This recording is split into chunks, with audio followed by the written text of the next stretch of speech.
Assalamualaikum warahmatullahi wabarakatuh. Hari ini kami akan membentangkan projek sains akhir tahun kami, iaitu pembentangan tentang sains bab 9 yang bertajuk bumi. Semoga semua dapat mendapat manfaat daripada pembentangan ini. Pendahulu, bumi sebenarnya berbentuk bulat walaupun kelihatan rata apabila kita memandang ke arah laut yang membentuk satu garisan melintang. Hipotesis yang mengatakan bumi berbentuk bulat telah dibuktikan oleh Ferdinand Magellan yang bertolak dari Sepanyol pada September 1519. Beliau telah menggunakan hikmat penduduk Melayu Melaka bernama Panglima Awang atau Henry of the Malacca atau Henry the Black sebagai penterjemah. Walaupun Magellan terbunuh di Filipina pada tahun 1521, pengembaraan beliau dan anak-anak beliau mengelilingi dunia telah membuktikan bahawa bumi berbentuk sfera. Sistem dan struktur bumi. Ada empat sistem fizikal bumi, iaitu atmosfera, hidrosfera, litosfera dan biosfera. Semua sistem fizikal bumi saling melengkapi satu sama lain. Biosfera ialah zon air seperti sungai, laut, tasik dan juga air bawah tanah yang terperangkap. Litosfera ialah kerak bumi dan tanah di permukaan bumi. Atmosfera pula ialah debu dan wap air yang meliputi bumi. Biosfera pula ialah benda hidup yang meliputi permukaan bumi. Stratifikasi atmosfera. Atmosfera terbahagi kepada 5 lapisan yang berlainan, iaitu eksosfera, termosfera, mesosfera, stratosfera dan troposfera. Eksosfera 480 km. Lapisan yang mengandungi gas helium dan hidrogen. Lapisan ini juga digunakan untuk satelit komunikasi. Termosfera 480 hingga 80 km. Termosfera ialah lapisan yang mengandungi ion untuk memantulkan gelombang radio. Lapisan ini juga di mana terbentuknya aurora. Mesosfera 80 hingga 50 km. Mesosfera ialah lapisan di mana penghancuran meteoroid berlaku sebelum menghantam bumi. Stratosfera 50 hingga 13 km.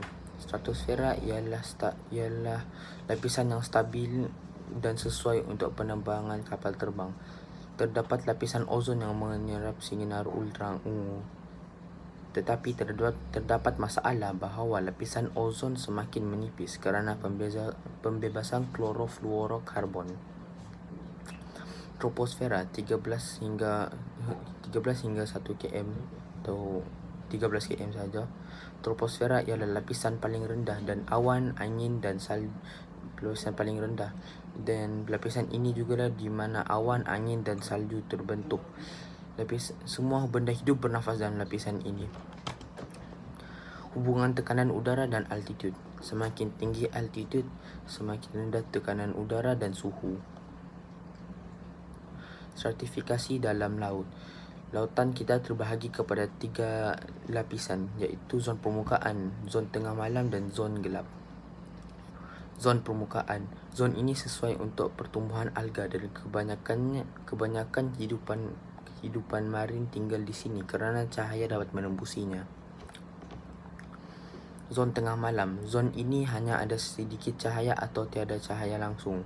Tumbuhan sukar hidup di zon ini, tapi zon ini menjadi habitat kepada haiwan laut yang besar. Zon gelap. Tiada cahaya yang dapat menembusi zon ini. Jadi kebanyakan haiwan yang hidup dalam zon ini mempunyai badan yang berkilau dan bersinar. Kitaran air. Kitaran air ialah kitaran yang mengekalkan kuantiti air di bumi. Air laut mengalami penjejatan oleh sinar matahari dan dibawa ke daratan oleh awan sebelum turun semula ke sungai sebagai hujan. Sungai pula akan mengalir ke laut, jadi kuantiti air di bumi tetap sama. Lapisan bumi. Bumi terdiri daripada 4 lapisan, iaitu kerak, mantle, teras luar, teras dalam. Kerak. lapisan pejal seperti tanah dan batuan. Mantle, lapisan magma.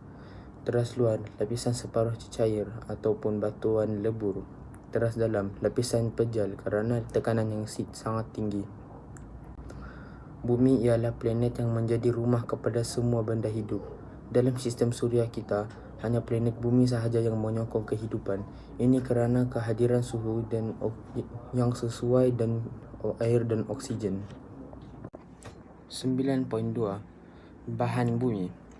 Ada 3 jenis batuan di bumi, iaitu batuan igneous, batuan sedimen dan batuan metamorfik. Batuan igneous. Batuan ini terbentuk daripada magma yang beku, dan batuan ini juga mengandungi pelbagai mineral. Batu sedimen. Batu yang terbentuk daripada mampatan dan enapan yang dibawa oleh sungai dan ejen-ejen yang lain. Batu sedimen biasanya berlapis, mengandungi rongga dan kadangkala mengandungi fosil. Batuan metamorfik. Batuan metamorfik terbentuk apabila batuan sedimen atau batuan igneous terdedah kepada suhu dan tekanan yang tinggi. Biasanya lebih keras daripada batu asal yang membentuknya. Proses pembentukan batu. Batuan igneous, metamorfik dan sedimen terhasil daripada kitaran batu. Sekian, terima kasih.